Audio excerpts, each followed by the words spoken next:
السلام علیکم ورحمۃ اللہ وبرکاتہ۔ رمضان المبارک کا آخری عشرہ شروع ہو چکا ہے۔ اب اس کے جو بھی دن بچے ہیں وہ بڑے گنے چنے دن ہیں، چند دن ہیں۔ اب رمضان المبارک کا مہینہ رخصت ہو رہا ہے۔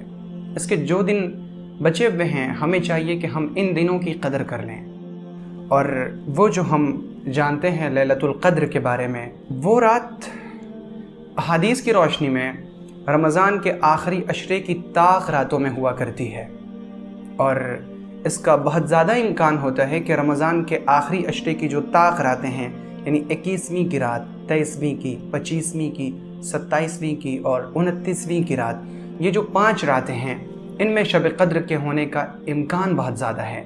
ہمیں چاہیے کہ ہم خاص طور سے ان راتوں میں اور رمضان المبارک کے آخری عشرے کی ہر رات میں کم از کم 6 کام ضرور کر لیں۔ یہ 6 بڑے مختصر سے کام ہیں، ہمیں چاہیے کہ ہم ان کا اہتمام کر لیں۔ اگر ہم نے ان 6 کاموں کا اہتمام آخری عشرے کی ان راتوں میں کر لیا تو اللہ رب العزت کی ذات سے یہ امید ہے، یقین کی حد تک امید ہے کہ اللہ رب العزت ہمیں شب قدر کی عبادت کا بھرپور ثواب عطا فرمائے گا۔ سب سے پہلا کام یہ ہے کہ ہم ان راتوں میں تراویح کے علاوہ چند رکعت نفل کا اہتمام کر لیں۔ تہجد کے طور پر، وہ سحری سے قبل بھی ہو سکتا ہے یا نماز عشاء اور تراویح سے فراغت کے بعد بھی ہو سکتا ہے۔ چند رکعتیں نماز، کم از کم 4 رکعت، 6 رکعت، 8 رکعتیں یا 10 رکعتیں یا 12 رکعتیں جو میسر آ سکیں، تو چند رکعت نماز کا اہتمام کر لیں۔ اور دوسرا کام یہ ہو کہ ہم قرآن پاک کی کچھ تلاوت کر لیں۔ اور تیسرا کام یہ ہو کہ ہم کچھ پیسے اللہ رب العزت کے لیے صدقہ کر لیں جو زکوٰۃ کے علاوہ ہو، نفلی صدقہ۔ اگر وہ رات جس میں ہم نے ان کاموں کا اہتمام کیا وہ رات شب قدر ہوئی تو یقین کیجئے کہ ہمیں 1000 مہینے کی راتوں میں صدقہ کرنے کا ثواب ملے گا۔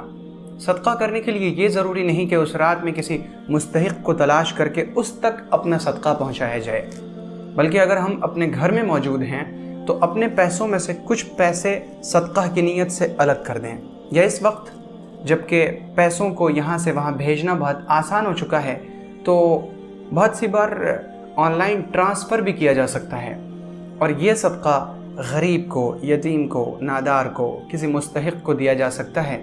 یا اس کے علاوہ وہ ادارے جو اللہ رب العزت کے دین کی سربلندی کے لیے کام کر رہے ہیں، جو تعلیمی خدمات انجام دے رہے ہیں یا جو رفاہی کام انجام دے رہے ہیں، ان اداروں کو بھی دیا جا سکتا ہے۔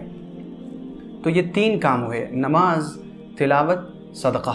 اور اس کے بعد ہم تھوڑی دیر درود شریف کا اہتمام کر لیں، جس قدر طبیعت چاہے، جتنا وقت میسر ہو، ہم تھوڑی دیر 5 منٹ، 7 منٹ، 10 منٹ درود شریف کا اہتمام کر لیں کہ اس وقت میں ہم درود شریف پڑھتے رہیں۔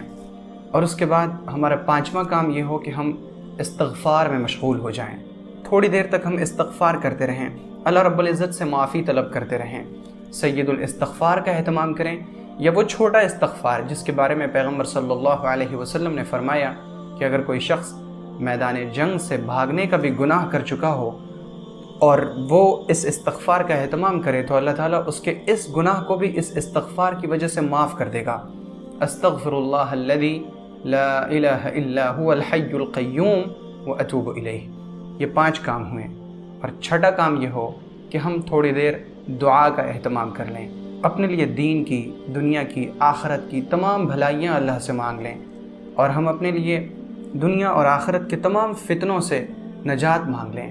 اللہ رب العزت وہ ہے جو مانگنے سے خوش ہوتا ہے اور نہ مانگنے سے ناراض ہوتا ہے۔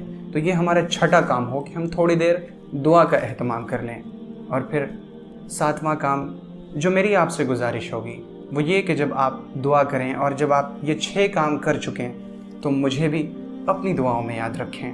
اللہ رب العزت آپ کی نیکیوں کو قبول فرمائے، آپ کو اور ہم سب کو شب قدر کی قدر کرنے والا بنائے، اور اللہ تعالیٰ ہماری نیکیوں کو، ہماری عبادتوں کو، ہمارے صدقات کو، اور ہم نے جو کچھ بھی اللہ کے حضور میں پیش کیا ہے، اللہ تعالیٰ ہمارے تمام اعمال کو قبول فرما لے، ہمیں اپنی مرضیات پر چلا دے۔ آپ اللہ کی امان میں رہیں اور ہمیشہ اس ناچیز کو اپنی دعاؤں میں یاد رکھیں۔ السلام علیکم ورحمۃ اللہ وبرکاتہ۔